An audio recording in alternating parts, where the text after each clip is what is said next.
अस्सलाम वालेकुम my YouTube family, कैसी मेरी प्यारी प्यारी बहनें बेटियां जा रहे हैं खुशियाँ बाद में। अल्लाह पाक सब बेटियों के नसीब अच्छे करे और सबको सेहत वाली ज़िंदगी अता करे और किसी की सदके मेरी इस बेटी को भी सेहत वाली ज़िंदगी अता करे। अच्छा, ये मेरी वो बेटी पेंटिंग कर रही है जिसकी तबीयत ख़राब है, जो बीमार है और BSc भी कर रही है। अभी तो खैर मैंने इसका अगला सेमेस्टर फ्रीज़ करवा दिया है और वो मैं इसको नहीं देने दूँगी जब तक इसकी तबीयत मुकम्मल ठीक नहीं हो जाती। 2 सेमेस्टर्स के हो चुके हैं, तीसरा सेमेस्टर जो है वो फ्रीज़ करवाने लगे।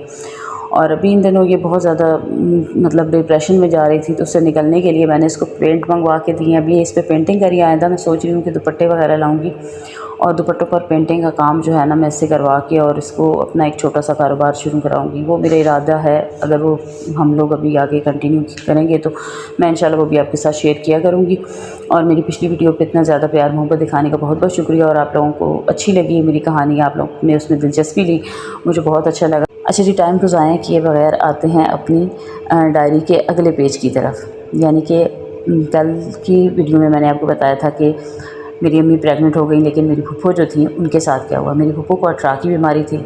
यानी कि अठरा में ये होता है कि बच्चे या तो हमल होता ही नहीं है, और अगर हमल हो जाए तो आधे रास्ते में मिसकैरेज हो जाता है। आधे रास्ते मतलब 1 मंथ 2 मंथ 3 मंथ तक मिसकैरेज हो जाता है। कभी 6 मंथ के कभी मिसकैरेज हो जाता है, और कभी बच्चा मुकम्मल पैदा होने के बाद 1 से 2 घंटे के बीच बीच में फौत हो जाता है। तो मेरी फूफी के साथ ये मसला था, लेकिन किसी को ये पता नहीं था कि मेरी फूफो को अठरा का मसला है, अठरा की बीमारी है। इधर मेरी अम्मी प्रेग्नेंट हुई, उधर मेरी फूफो भी प्रेग्नेंट थी। और यहाँ पे जो अच्छा, आज की वीडियो में ना मैं आपको बताती हूँ कि अब मेरी ये जो सास फूफो हैं, इन्होंने मेरे अब्बू को कितने सालों तक पाला और कितने सालों तक ये अपने शौहर से नाराज़ होकर अपने मैके में रही। और इनकी इस कुर्बानी ही की वजह से मेरे अब्बू ने मेरा रिश्ता मेरी इस फूफो को दिया था। अच्छा, इन्होंने क्या किया मेरी इस फूफो ने कि जब मेरी इस फूफो की शादी हुई थी, जब मेरे दादा अबू फौत हुए ना, तो दादा अबू की बीमारी में मेरी इस फूफो ने मेरे दादा अबू की बहुत खिदमत की। अचानक जब दादा अबू फौत होने लगे तो उन्होंने मेरी इस फूफो को ही वसीयत की थी कि तुम मेरे बेटे का बहुत ख्याल रखना, अपने भाई का ना, क्योंकि ये भी बहुत छोटा है, 4 से 5 साल का है और ज़िंदगी बड़ी लंबी है, बड़ी तवील है। यहाँ पे मैं आप लोगों को एक बात ये कहना चाहूँगी कि पुराना ज़माना हो या नया ज़माना हो, आजकल के दौर में बेटे की ख्वाहिश में ना औरतें अपनी ज़िंदगी को अज़ाब बना देती हैं, बच्चे पैदा कर के सहन भर देती हैं। ये नहीं सोचती कि जो 1 2 3 जो हमारे पैदा हो चुके हैं, हमने उनकी भी जो आगे से फ्यूचर के बारे में कुछ सोचना है। लेकिन ऐसा नहीं होता। पहले ज़माने में भी ऐसा ही होता था कि बच्चे पैदा करते रहना बेटे के इंतज़ार में। अब मेरे दादा अबू को ये तो नहीं पता था ना कि मैं इस बेटे की जवानी नहीं देख पाऊँगा, मैं पहले ही खुद चल पड़ूँगा। तो ये चीज़ होती है कि अपना जो हाल है जिसमें आप रह रहे हैं, आप उसके बारे में सोचें। मुस्तकबिल का किसी को कुछ पता नहीं, किसी के साथ क्या हो जाना है। यहाँ पे मेरी फूफो जो थी ना, उनकी हो गई थी, तब वो शादीशुदा थी जब उनके अब्बू फौत हुए। और अपने अब्बू की वसीयत सुनने के बाद मेरी फूफो अपने भाई का बहुत ज़्यादा ख्याल रखती थी। ज़ाहिर अब्बू उनके फौत हो गए तो अपने भाई का वो बहुत ज़्यादा ख्याल रखती थी। और इस बात पे मेरे जो ससुर हैं ना, वो चिढ़ा करते थे। और मेरी सास की सास जो है, उन्हें भी गुस्सा आता था कि हर टाइम भाई के साथ लगी रहती है, भाई को 1 मिनट के लिए अकेले नहीं छोड़ती। इस बात पे फिर उनकी अपने शौहर के साथ बहस हुई। उधर मेरी सास की जो सास थी वो भी काफ़ी ज़्यादा मतलब सख्त मिजाज तो नहीं थी, हाँ बेइंसाफ़ी, वो भी उस ज़माने में बेइंसाफ़ी सासें कर जाती थी। तो वो बाकी बेटों के साथ उनका और रवैया था, उनको सब कुछ ज़मीन जायदादों में उन्होंने हिस्सा दिया, लेकिन मेरी सास को उन्होंने कोई हिस्सा वगैरह नहीं दिया। लड़ाई झगड़ों की वजह से वो अलग से एक छोटे से घर में शिफ्ट हो गई थी। लेकिन वो तब हुई थी जब मेरे अब्बू की शादी हो गई। उसके बाद जब वो दोबारा अपने ससुराल गई, उसके बाद ये काम हुआ था। अच्छा, जब मेरी सास की अपने हस्बैंड के साथ थोड़ी सी अनबन हुई तो वो नाराज़ होकर अपने मैके बैठ गई। उनके जो शौहर थे वो अपनी बीवी को यानी मेरी सास को लेने के लिए नहीं आए। और मेरी सास ने इस इंतज़ार में 9 साल वो नाराज़ होकर बैठी हैं अपने मैके में। 9 साल नाराज़ होकर रही हैं। और 9 सालों में उन्होंने अपने भाई को मेहनत मजदूरियाँ करके पढ़ाया लिखाया। और मेरे अब्बू की 8 जमातें उन्होंने क्लियर करवाई। मेरे अब्बू 8वीं क्लास में पढ़ते थे और 8 तक ही थी गांव में, उससे ज़्यादा मैट्रिक नहीं था, तब 8 जमातें थी। वहाँ तक मेरे अब्बू ने बहुत अच्छे नंबर हासिल किए। और इस दौरान जब मेरे अब्बू ने इतने अच्छे नंबर हासिल किए ना, तो उस ज़माने में भी ज़िद करने वाले बखील लोग मौजूद थे।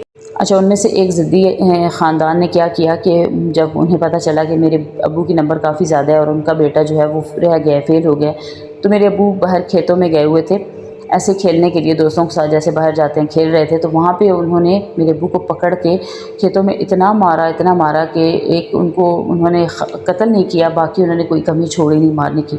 जब वो उन्हें मार रहे थे तो वहीं से एक बच्चा भागता हुआ आया, اس نے آ کے میری پھپھو کو بتایا کہ آپ کے بھائی کو کھیتوں میں اتنے زور سے اتنے لوگ ہیں مل کے مار رہے ہیں اور اتنا شدید مار رہے ہیں کہ ان کی حالت انہوں نے خراب کر دیا، اور مجھ سے جو ہے نا وہ اکیلے ان کو چھڑایا نہیں گیا۔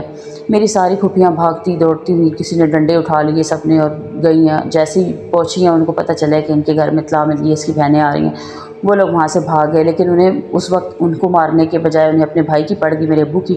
اٹھا کے میرے ابو کو، ہمارے گاؤں میں ایک پیر تھے اس وقت نا، ابھی بھی وہ پیر موجود ہیں، یعنی کہ جو بڑی امام سرکار ہے نا راولپنڈی میں، انہی کی خاندان، انہی کی گدی نشین جو ہیں وہ ہیں، تو پیر ولایت علی شاہ تب تھے، ابھی وہ بھی فوت ہو چکے ہیں۔ اچھا وہ تھے، ان کے پاس لے کے گئے، میرے ابو کو اٹھا کے لے کے گئے، بڑی بری کنڈیشن تھی۔ تو انہوں نے میرے ابو کو دعا بھی دی اور ساتھ انہوں نے کہا کہ آپ لوگ صبر سے کام لیں، میں ان کو بلواؤں گا اور ان کے ساتھ بات بھی کروں گا، ان کو سزا بھی دوں گا، لیکن آپ لوگوں کا جو ہے نا اس کو اللہ پاک اتنے رنگ لگائیں گے کہ آپ دیکھنا، آپ بہنیں دیکھو گی، میں نہ دیکھ پاؤں گا، انہوں نے اپنے بارے میں کہا، لیکن آپ بہنیں دیکھو گی کہ اس کو اللہ پاک اور بھی زیادہ کامیابی دیں گے اور وہ لوگ اسی طرح لعنتی ہو کے اور اپنے نام پر ہی ختم ہو جائیں گے۔ یہ بات انہوں نے کہی، اور یہی بات ہوئی کہ جنہوں نے مارا تھا، جنہوں نے مروایا تھا، وہ عورتیں جو بیچ میں شامل تھیں ان کے ہاں بھی اولاد نہیں ہوئی، اور جو آگے نسلوں میں ان کی اولاد پیدا نہیں ہوئی، اور جو مرد شامل تھے وہ بھی اپنے نام پر ہی فوت ہوئے۔ اور اس بات کا ابھی تک میرے ابو کہتے ہیں کہ واقعی میں آج مانتا ہوں کہ انہوں نے جو پیر صاحب نے جو بات کی تھی وہ پوری جو ہے نا اب ہوئی بھی ہے، ٹھیک ہے۔ تو اس کے بعد میرے ابو کو گھر لایا گیا، ان کی گئی، ان کی کیئر وغیرہ کی گئی، تو ابو ٹھیک ہو گئے۔ لیکن اس دوران میری پھپھو ناراض ہو کے اپنے اور بھی زیادہ پکی ہو کے اپنے میکے میں رہنے لگ پڑی، اور میری پھپھو نے کہا اب تو میں بالکل بھی نہیں جاؤں گی کیونکہ میرے بھائی کی جان کو خطرہ ہے۔ پھر اب آپ کو یہ بات بتانے کا مقصد یہ ہے کہ ضد کرنے والے، حسد کرنے والے لوگ کسی بھی دور میں موجود ہوتے ہیں۔ اب یہ ہوتا ہے نا کہ اب حسد کی نظر سے دیکھا جاتا ہے، ان کی نگاہیں بندے کو مار ڈالتی ہیں یا اندر ہی اندر خفیہ کام کر رہے ہیں، لیکن اس ٹائم پہ یہ ہوتا تھا کہ سامنے اپنی نفرت، اپنی بھڑاس کو نکال دیا جاتا تھا۔ اچھا یہاں پہ پھر میری پھپھو جب ناراض ہو کے ادھر رہی ہیں اور میرے ابو جب جوان ہوئے، پھر ان کی شادی کی، میرے ابو کی شادی کرنے کے بعد میرے ابو کو سب نے کہا کہ تمہاری بہن نے اپنا گھر اجاڑا ہوا ہے تمہاری وجہ سے، تو اپنی بہن کو بولو کہ اپنے گھر چلی جائے۔ تو میرے ابو نے جب میری پھپھو سے کہا کہ آپ اپنے گھر جاؤ، تو میری پھپھو نے ناراض ہو گئیں، دکھ ہوا انہیں، کہا کہ میں نے تمہیں پالا بڑا کیا، آج تم کمائی والے ہوئے ہو، تم مجھے کہہ رہے ہو کہ تم اپنے گھر جاؤ۔ تو پھپھو کو یہ نہیں پتہ تھا کہ انہیں باہر لڑکے، دوست، سارے خاندان والے یہی کہتے ہیں کہ تم نے اپنی بہن کی زندگی خراب کر دی ہے، تمہاری وجہ سے تمہاری بہن جو ہے اپنی جوانی اپنے میکے میں گزار رہی ہے، اب تم جوان ہو چکے ہو تو اپنی بہن کا گھر آباد کرو، کیونکہ اس زمانے میں طلاق کا رواج نہیں تھا، اور میرے جو اب پھپھو کے شوہر ہیں انہوں نے بھی کہا ہوا تھا کہ طلاق تو بالکل بھی نہیں دوں گا۔ پھر میرے ابو نے جب میری پھپھو پیار سے نہیں مانی تو میرے ابو نے غصے سے بات کی، اور میری پھپھو اس غصے میں آ کے خود ہی اپنے سسرال واپس چلی گئی۔ پھر میری پھپھو نے کہا کہ اب میں مروں گی بھی اپنے سسرال میں، تمہارے گھر نہیں آؤں گی، وہ غصے میں گئیں۔ اور یقین کریں میری پھپھو کے 13 سال کے بعد ان کا بڑا بیٹا پیدا ہوا، جو میرا جیٹھ ہے، 13 سال کے بعد، شادی کے 13 سال کے بعد ان کا بیٹا پیدا ہوا، اور وہ بھی سب نے کہا کہ اس کی اولاد نہیں ہونے والی، اس کو چھوڑ دو، تو میرے سسر نے کہا کہ نہیں، اولاد ہونی ہوئی تو اسی میں سے ہوگی، ورنہ جو ہے میں شادی نہیں کروں گا، اور اپنے صبر پہ قائم رہے۔ تو 13 سال کے بعد میرے بڑے جیٹھ پیدا ہوئے، اور 2 سال کے بعد پھر میرے ہسبینڈ، اور پھر 2 سال کے بعد میرے ایک دیور پیدا ہوا، 3 بیٹے ان کے ہوئے۔ لیکن اس دوران جو ہے نا پھر میرے ابو کا رشتہ طے کیا گیا، شادی ہوئی، اور شادی کے بعد پھر میری امی پہلی دفعہ پریگننٹ ہوئی، تو گھر میں اپنی نندوں کے ساتھ ایسے کھیل کود کرتی تھی، مطلب گھر کے کام وغیرہ کوئی نہیں کرتی تھی، کیونکہ امی بھی تب 14-15 سال کی تھی، کوئی اتنی سمجھ نہیں تھی انہیں۔ خیر پھر میری پیدائش ہوئی، تو میری پیدائش کے بعد بھی 6 ماہ تک میری دادی اماں نے مجھے جو ہے اپنے کنٹرول میں رکھا، مطلب میری امی کو صرف فیڈ کروانے کے لیے کسی ٹائم دیتی تھی، ورنہ میری دادی اماں اپنے پاس ہی مجھے رکھا کرتی تھی۔ اور میری پیدائش پہ سب نے میری دادی اماں کے پاس جو بھی آ کے افسوس کرتا تھا نا کہ پہلے اللہ پاک نے تمہیں 9 بیٹیاں دی، اب تمہارے بیٹے کو بھی اللہ پاک نے پہلے بیٹی دے دی ہے، تو میری دادی غصے میں ہو جاتی تھیں اور کہتی کہ وہ اپنے باپ کی ہیں اور یہ اپنے باپ کی اولاد ہے، اور یہ مجھے ان سے زیادہ پیاری ہے۔ اور پھر اسی طرح میرے ابو کی نوکری لگ گئی، اور منگلہ شہر میں 6 ماہ کے بعد پھر وہ میرے ابو نے میری امی کو اپنے پاس بلوا لیا، اور میری امی میرے ابو کے ساتھ نوکری میں رہنے لگی۔ لیکن اس دوران کیا ہوا وہ میں انشاءاللہ آپ کے ساتھ اگلی ویڈیو میں ضرور شیئر کروں گی۔ اللہ حافظ۔